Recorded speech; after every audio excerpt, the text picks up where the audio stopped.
Hello, magandang buhay po muli sa inyong lahat dyan. Dagdag kaalaman lang po, si Krista po ay isang African lovebird. Ayan po, hindi po siya pikoy. May kanya-kanya po silang tawag. Ang pikoy po na sinasabi ay mas kilala bilang Philippine Green Parrot po. Ayan po, tandaan po ninyo, ang pikoy ay Philippine Green Parrot o mas kilala bilang Blue-naped Parrot. Ito po ay isang African lovebird. Ang pikoy po na Blue-naped Parrot ay endemic bird sa Pinas. Bawal pong mag-alaga ng Blue-naped Parrot kapag wala po kayong kaukulang papeles. Ito po ay nanggagaling sa DENR. Ayan po kailangan po kasi meron kayong mga permit ng pag-aalaga ng ibon. Lalong-lalo na po kung ito'y endemic bird ng Pilipinas at ipinagbabawal alagaan. May kaukulang parusa po yan. Although yung ating mga ibon ay endemic naman sa ibang bansa, kailangan din pong meron din pong papel. Okay, paliwanag ko po sa inyo, itong si Krista. Si Krista po ay African lovebird. Siya po ay endemic bird ng Africa. Sila po yung grupo na maliliit na parrot na kung tawagin po sa scientific name ay Agapornis. Pagdating po sa Pilipinas, ang African lovebird, ito po ay pet na. Hindi po natin po pwedeng pakawalan sa labas para maging wild kasi hindi naman po siya endemic bird sa Pilipinas. Ayan po para at least alam po ninyo. Baka sabihin nyo, si Kuya Onard, ang daming pikoy. Aba, makukulong po tayo niyan.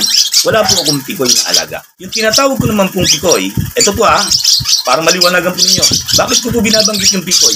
Yung pikoy po na sinasabi ko, pikoy by Munting Ipunan, isa po siyang product. Yan po yung product ng vitamins, hunting formula, then essential. Yan po ay product. Pikoy by Munting Ipunan, ayan po, ito po ay produkto. Yan po product po ito na para po sa mga ibon. Hindi po ito pikoy na lahat po ng ibon ay tatawagin natin pikoy. Wala po akong alagang pikoy. Ang alaga ko lang po ay African lovebird at wala po akong breeder. Ito po ay bigay lang sa akin. Ang tawag po dito ay mga backyard.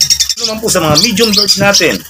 Yung pong ating mga medium bird, katulad po ng aking Indian ringneck, sun conure, at green cheek conure, ay meron pong mga papel sa mga may-ari. O doon galing sa mga owner, meron po silang mga papel.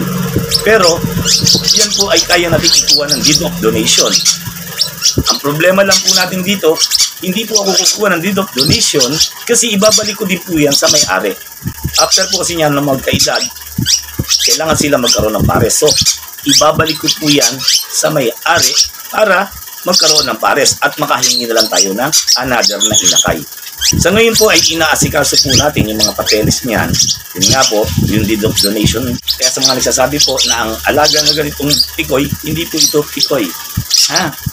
Hindi po ito pikoy. Sila po ay mga African lovebird. Muli, ako po si Kuya Onard, ang inyong Hunting Bird Tricks Tutorial.